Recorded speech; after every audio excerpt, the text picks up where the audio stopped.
They said her wedding day would be the happiest day of her life. But if anyone had walked into Ndidi's room that morning, they would have felt something was terribly wrong. The light was soft, the air still, yet it carried a strange weight, like the silence right before a storm. And Ndidi, standing in front of her mirror in her wedding gown, looked more like a bride heading to her doom than a woman about to be joined in love. Ndidi lived in the town of Oche, a growing place between hills and rivers, where everyone knew each other, and stories travelled faster than the wind. Her house stood close to the marketplace, with orange trees outside and the sounds of morning traders filling the streets. She was the kind of girl people turned to stare at, tall, graceful, with warm brown skin that glowed under the sun and deep, searching eyes. She had always been called beautiful, but it was the quiet way she carried herself that made people remember her. She lived with her mother, Ebele, and her younger sister, Chinelo. Their father had died when Ndidi was a child, and since then her mother had worked hard to raise her daughters with strength and love. The three of them shared everything: meals, secrets, laughter, and sometimes silence. Ndidi worked at a local tailoring shop. She was known for her delicate stitching and the magical way she made fabric fall perfectly on the body. Brides came from far-off villages just to have her design their gowns. People often said, "Ndidi has golden fingers." But in truth, her hands were not golden. They had learned to hide pain. She met Omeki 2 years ago during the Festival of Lights in Oturu, a nearby village. He was tall, with smooth skin and a confident smile. He spoke with the voice of someone who had command, and when he laughed, everyone wanted to join in.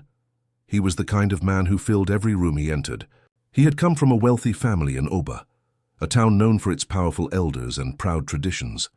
His father owned many shops, and Omeki was expected to take over the family business one day. He drove a shiny black car, wore well-ironed clothes, and always smelled of expensive perfume. He made Ndidi feel like she was living inside one of the love stories she used to sew into wedding dresses. But even the finest perfume cannot hide the smell of rot for long. The first time he hit her, they had been dating for 6 months. It was a small slap, quick like lightning. She had joked about one of his female friends calling too often, and his hand had met her cheek before her words even ended. She stood there, stunned, hand pressed to her face, mouth open in disbelief. "Why would you say such a thing?" Omeki asked, his voice shaking as if she had done something wrong. "You know I love you. I don't joke about other men, don't joke about other women." That night she had packed her bag, but before she could leave, he fell to his knees. He cried, he begged, he called her his moon, his breath, his everything. He said it would never happen again, and she believed him. Mama Ebele noticed the change in her daughter's eyes. "Is he treating you well?" she asked one evening. "Yes, Mama," Ndidi replied, forcing a smile. "He is just under a lot of stress." But it didn't stop. The grip on her arm when she arrived late, the loud voice when she disagreed, the broken glass when she asked questions. It was like walking through her days on a road filled with needles. One night, they had dinner with friends, and Chinelo, her best friend since school days, told a funny story that made Ndidi laugh loudly. Omeki said nothing at the table, but the moment they got home, he exploded. "You think it's okay to make fun of me in front of people?" he roared. "I was just laughing," she tried to explain, but he grabbed her hair and shoved her into the wall. Then, just as fast, he changed. He pulled her close, whispered apologies, told her he just loved her too much. She stood stiff in his arms, tears wetting his shirt. Ndidi had promised herself that the last time Omeki hit her would be the end. That night, something inside her had cracked open. It wasn't the sting on her cheek or the bruise that bloomed on her arm. It was the slow breaking of an illusion. The love she'd clung to like a lifeline had started to fade into the harsh light of truth. And the truth was simple. Omeki was not going to change. No amount of tears, flowers, or apologies could undo what he had already done. She had begun to see clearly, no longer through the rosy lens of hope and longing, but through the cold eyes of reality. Her mother had warned her. Chinelo had begged her. Everyone had seen what she had refused to face. And finally, she was ready to walk away. Her mother had once said, "A man who cannot control his anger is like fire in a dry bush. He will destroy everything around him. But Ndidi kept telling herself, it's not always bad. There are good days. He buys me flowers. He calls me his queen. The truth was she feared being alone more than she feared him. But life, cruel in its timing, placed something in her path that made her steps falter. 4 weeks before the wedding, she missed her period. Then another. Her chest grew tight, her stomach turned. One evening, she stood in her room, holding the test in shaking hands. 2 bold lines: she was pregnant. Her knees almost gave way. Her breath came in shallow gasps. She had told herself it was just stress, but deep down she had known. She had planned to leave after the last attack. She had started to gather her strength. But now, a baby? What would people say?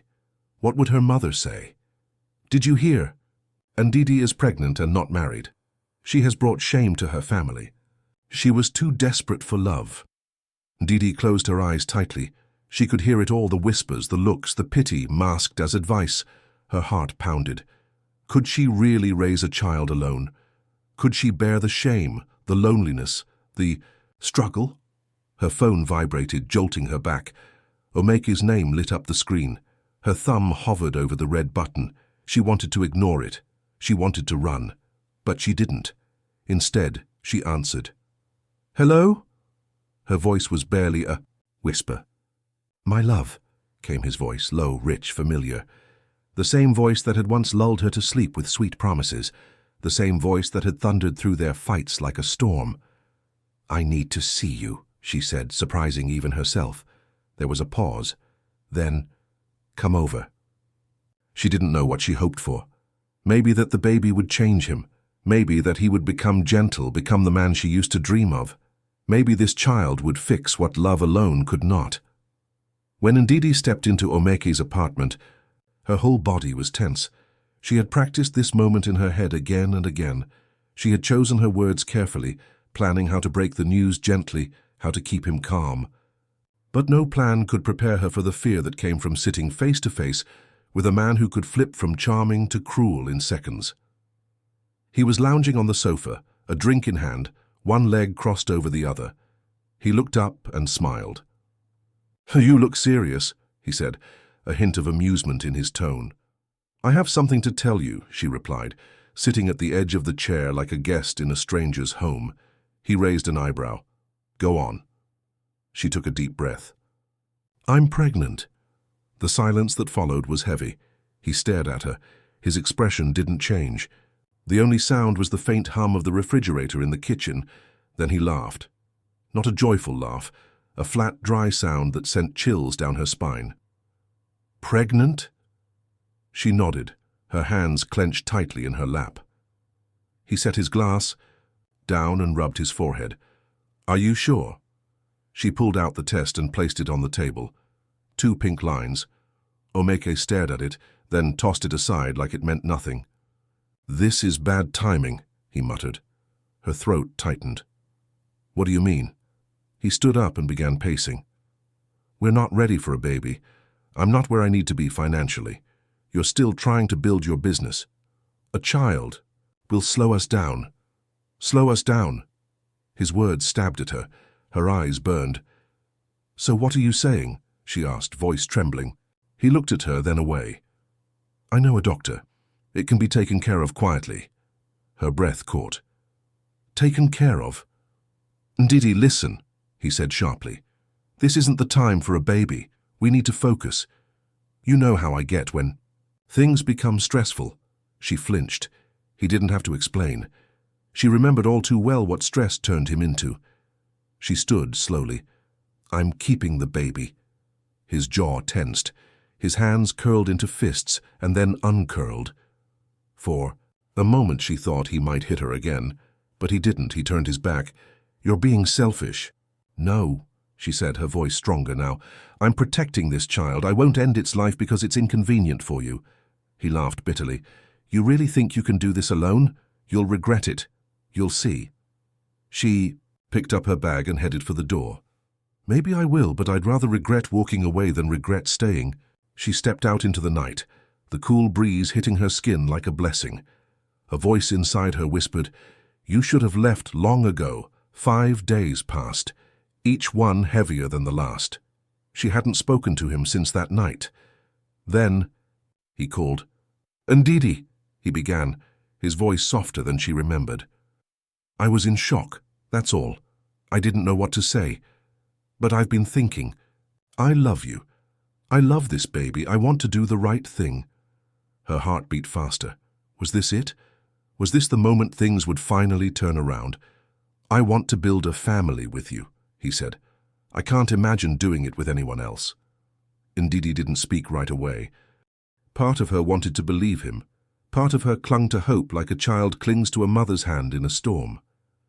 "Are you sure about this?" she asked quietly. "I'm sure," he replied.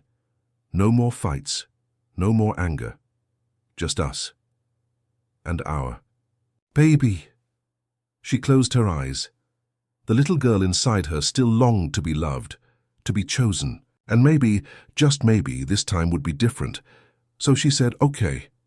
But deep inside, something still trembled, and a quiet fear stayed curled in the corner of her soul, refusing to leave. The bells of St. Elijah's church rang faintly, in the distance as Ndidi stood alone, once again in front of a mirror. The lace of her wedding gown traced her arms like spider silk, and the veil shimmered down her back like river mist. She looked every bit the bride she had once dreamed of becoming. But inside, her heart was sinking fast into a pit of dread. She didn't feel joy. She felt like a lamb about to be led into the lion's den. Her mother's voice echoed in her head. "Marriage is not just about love, my daughter. It is about peace. And if peace is missing, do not enter." A knock broke the silence. Chinello stepped into the room, her face drawn, her eyes searching. "Are you ready?" Ndidi forced a weak smile. "I think so." Chinello walked over, brushing her fingers against the veil. "Are you sure?" Ndidi's hand trembled slightly as she adjusted the beads on her shoulder. "Why do you ask?" Chinello looked at her directly. "Because I know you. I know when your smile is real and when it's hiding something." Ndidi turned away. "Omeke loves me," Chinello scoffed softly. "Does love slap you? Did love tell you to end?" "Your pregnancy." Ndidi's throat tightened. He apologized, he always does. A long silence sat between them.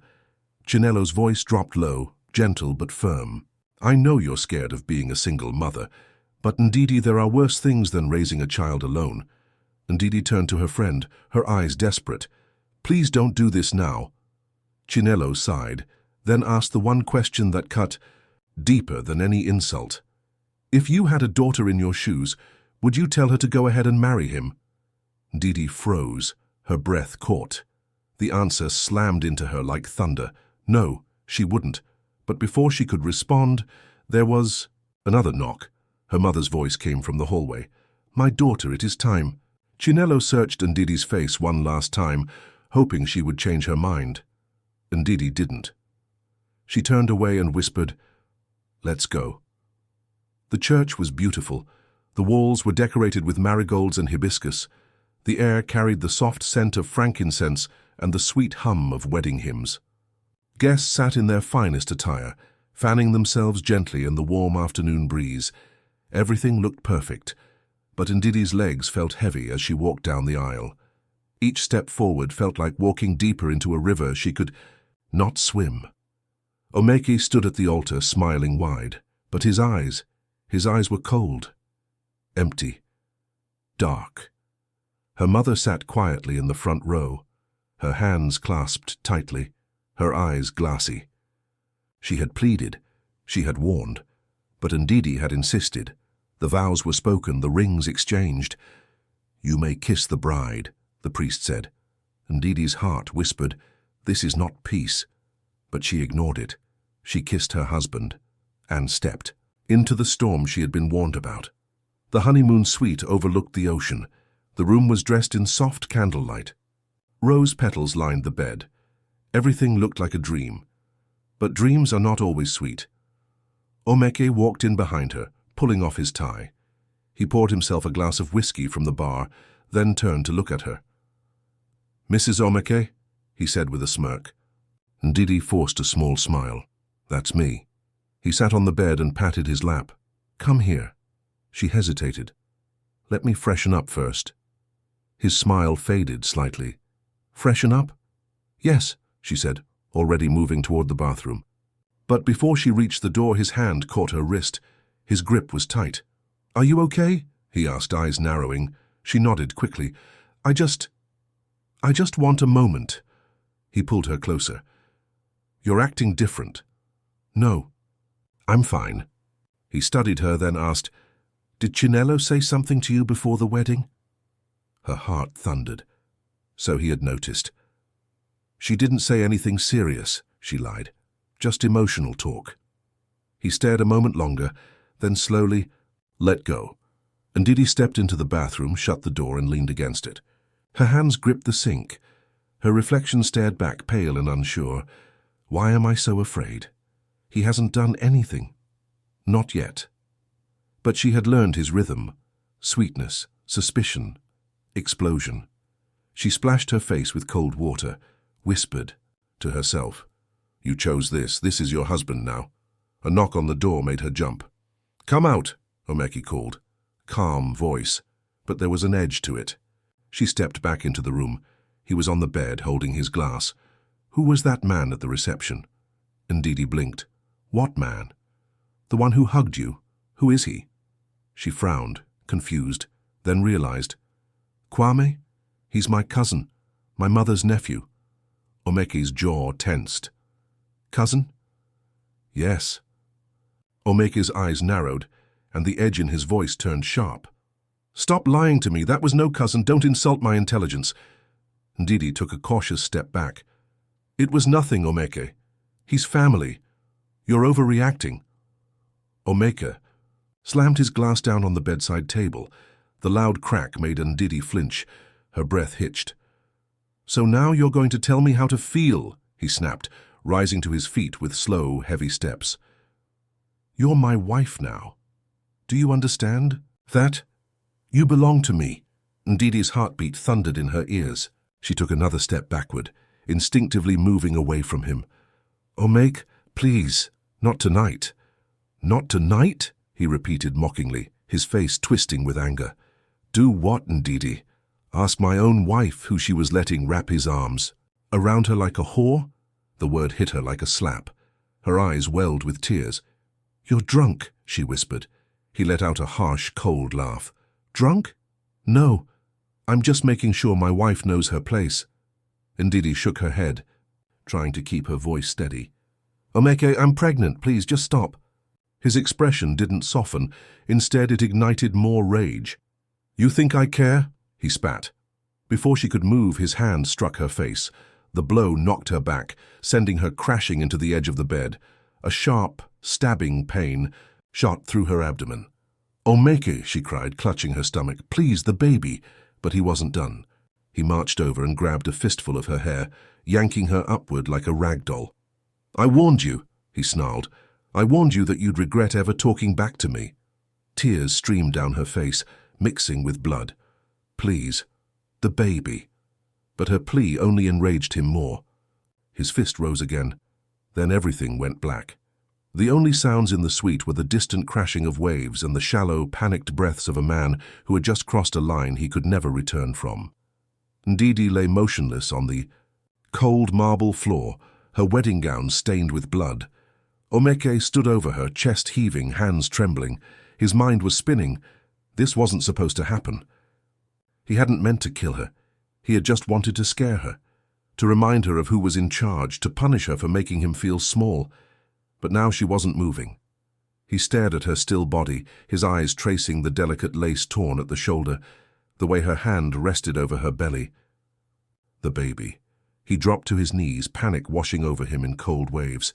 "Ndidi," he whispered, "please, get up." She didn't respond. He reached out, almost afraid to touch her, when he saw the slightest twitch. Her fingers moved. "Ndidi!" he gasped, relief crashing over him.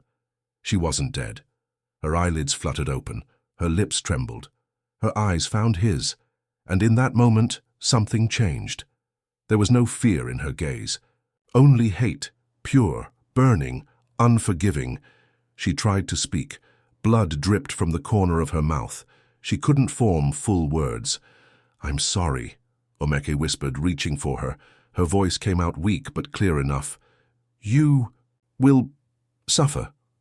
Then her body went limp. And this time, she didn't move again. Omeke stumbled back, as if the weight of her final words had struck him physically. He looked around wildly, mind racing. What had he done? What was he supposed to do now? Blood was everywhere, on the floor, on the bedsheets, on his hands.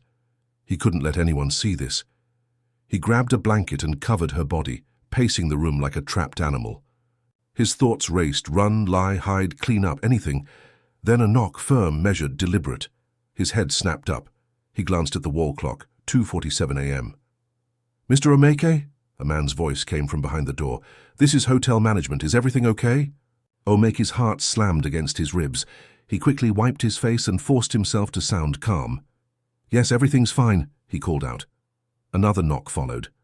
"Sir, we received a complaint about loud noises coming from your room." He swallowed hard. Someone had heard. Of course they had. "It was just a misunderstanding." "My wife is sleeping now," he said, voice steadying slightly. There was silence outside. "Sir, we'd like to confirm that. May we come in?" Omeke's breath caught. If they walked in now, it was over. He forced a chuckle. "I appreciate your concern, but she's fine. She just had a bad dream. We're newlyweds. Emotions are high." The voice hesitated, then, "All right, sir. If you need anything, let us know."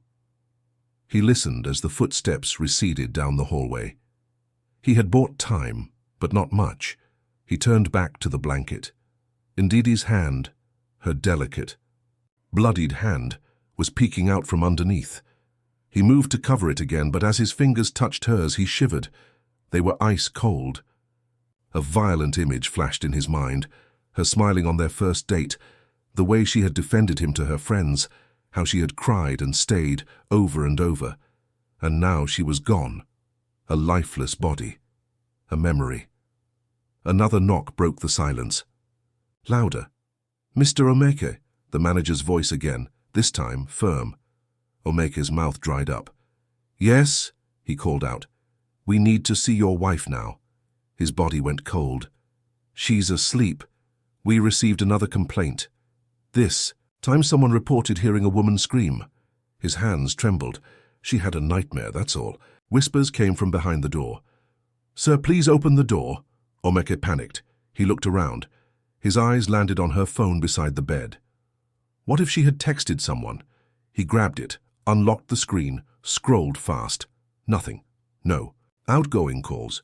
No recent messages. He exhaled. One less problem. But the knocking came again. Harder, louder, and the truth, the blood, the silence, the body was not going anywhere. But the small relief Omeke felt quickly vanished. The knock on the door returned, louder and sharper this time. "Mr. Omeke, if you do not open this door immediately, we will call security," the manager's voice warned. His chest tightened. There was no more time to hide, no room for lies. He straightened his shirt, wiped his trembling hands against his trousers, and slowly walked to the door. He paused for one final breath, then opened it. 2 hotel staff stood there, along with a uniformed security guard. All 3 stared at him briefly, then looked past him into the room. The manager, a short man with sharp eyes, stepped forward. "We need to see your wife, sir." Omeke forced a polite smile. "She's sleeping. There's no need for concern." The manager didn't budge. His gaze hardened. "Still, we must check. A guest on this floor reported a woman screaming." Omeke's heart raced.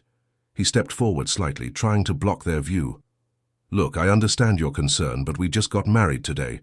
It's our honeymoon." She's simply exhausted. The security guard, a broad man with a serious expression, narrowed his eyes. "Sir, if she's just sleeping, why do you look so nervous?" Omeke opened his mouth, but nothing came out. He was choking on panic. Without waiting, the manager moved past him. Omeke's body tensed as the staff entered the room. Their eyes scanned. Everything, the untouched food, the unmade bed, the dim candlelight. Then they saw it, blood. It stained the white marble floor and trickled beneath the blanket. Time seemed to freeze. The manager's face turned pale. The security guard immediately raised his radio to his mouth. The female staff member gasped, her hands flying to her mouth. "Call the police!" someone yelled. Chaos erupted. Omeke's brain fractured under the weight of what was happening. "Run!" a voice screamed inside his head. "Jump from the balcony! Escape!" His eyes darted to the window. Could he survive the fall? Was there time? No. There was no escape. Footsteps thundered down the hallway. More hotel staff, more security. Then, sirens. The police were already here. Omeke's knees buckled as several officers stormed into the room, their guns raised. "Hands up!" one shouted. He lifted his trembling hands. Cold metal cuffs snapped around his wrists. A firm grip shoved him forward. As he was dragged out of the room, the hallway was filled with shocked guests peeking through their doors. They whispered. They stared. Omeke kept his eyes on the floor. One thought echoed through his mind. Ndidi was right. I will suffer. And this was only the beginning. The police van smelled of sweat and stale fear. Omeke sat in the back, his wrists still cuffed. The metal dug into his skin. The lights of the city passed in a blur outside the barred windows. His throat felt dry. His head throbbed. This wasn't supposed to be his life. He was supposed to be on a beach somewhere with his bride, drinking champagne, laughing. Not this, not blood, handcuffs, and silence. A slap to the back of his head jolted him. "You better start praying," one of the officers barked. "Because when we get to the station, you go explain this mess." Another officer glanced at him and sneered. "Look at this one. Honeymoon murderer. Thinks he's a big man." Omeke wanted to speak, to explain, to lie. But what could he possibly say? Would anyone believe him? Could he even believe himself? The van came to a stop. The doors swung open. Bright light flooded in. Rough hands grabbed him, yanked him out. They pushed him forward. The station was alive with movement. Officers hurried across rooms. Suspects sat on benches, some groaning, some silent, others already crying. Omeke was marched past them. They stared. Some whispered. Others muttered, "Murderer!" The label clung to him like fire on dry grass. One officer shoved him forward. He stumbled, nearly falling. The courtroom was still. Omeke sat in the defendant's seat. His wrists were cuffed in front of him. His shoulders slumped. He looked nothing like the proud man he had once been. He hadn't truly slept in days, not since Ndidi died, not since the truth of what he had done began to crush him. The judge, an elderly woman with stern eyes and a voice that held no mercy, cleared her throat. "Mr. Omeke Okafor," she began, "you are hereby found guilty of the murder of Ndidi Okafor, your lawfully wedded wife, who was pregnant at the time of her death." The room was silent except for her voice. "The evidence is overwhelming. Medical reports confirm she endured repeated abuse. Witnesses testified. Her mother, her best friend, even neighbors. People warned her. Yet she stayed. And now she is gone." Omeke closed his eyes. He didn't want to hear more, but he had to. The judge continued, her voice harder now. "Because of your actions, a woman lost her life, and an unborn child lost the chance to ever take its first breath." Those words sliced through him like a blade. "This court does not tolerate domestic violence. You are hereby sentenced to life imprisonment with hard labor." A collective gasp moved through the courtroom. Omeke didn't fight. He didn't speak. He just lowered his head. His punishment had started long before the verdict. The gavel hit the desk. Court dismissed. As officers came to take him away, he turned his head slightly, searching the room. He wasn't looking for mercy. He wasn't looking for pity. He was looking for her. And there she was, Ndidi's mother, sitting in the front row. Her face was unreadable, her eyes red but dry. She had run out of tears. What was left was something deeper, quieter, grief wrapped in iron. Omeke held her gaze for one breath. She didn't scream at him. She didn't curse him. She just stared. And somehow, that was worse. He dropped his eyes, because he knew that was his true punishment. Not the prison, not the chains, but the fact that he had killed the only person who had ever truly loved him. The sun rose softly over the cemetery. A few people stood quietly around a fresh grave. The wind was still. The pain was loud. Ndidi's mother knelt, her hands shaking as she placed a bouquet of white lilies on the grave. The tombstone read, Ndidi Okafor, 1999, 2025, beloved daughter. A heart too pure for this world, she whispered, her voice breaking. I'm sorry, my child. I should have pulled you out. I should have fought harder. A hand rested gently on her shoulder. Chinelo. Her face was tight with sorrow. You did what you could, Mama, she said softly. Ndidi's gone, but her story won't be forgotten. The two women stood silently, and as long as her story was told, maybe, just maybe, another woman would hear it, and run before it's too late. This tale reflects a painful reality. Too many women endure in silence. Ndidi saw the signs. She heard the warnings. Still, like many, she hoped her love could heal what only the other person could fix. But love, no matter how deep, cannot change someone who doesn't want to change themselves. No woman should carry the burden of someone else's violence. No woman should trade her safety for the fear of loneliness. And no woman should be shamed for choosing freedom over fear. If your instincts are uneasy, trust them. If your loved ones raise concern, pause and reflect. A man who hurts you once will most likely do it again. Control, jealousy, emotional abuse. They do not grow into love. They grow into danger. You deserve peace. You deserve joy. You deserve to live. You are not alone, and you are not powerless. There is a way out. There are people who will help. There is a better tomorrow waiting on the other side of courage. Choose your future. Choose your voice. Choose to stay alive. If this story moved you, please consider sharing it with someone who may need to hear it. To support our mission of telling raw, honest stories from our communities, hit the like button, subscribe to our channel and turn on notifications so you never miss another story that matters. Thank you for watching. Stay safe, stay strong, and remember, your life is worth protecting.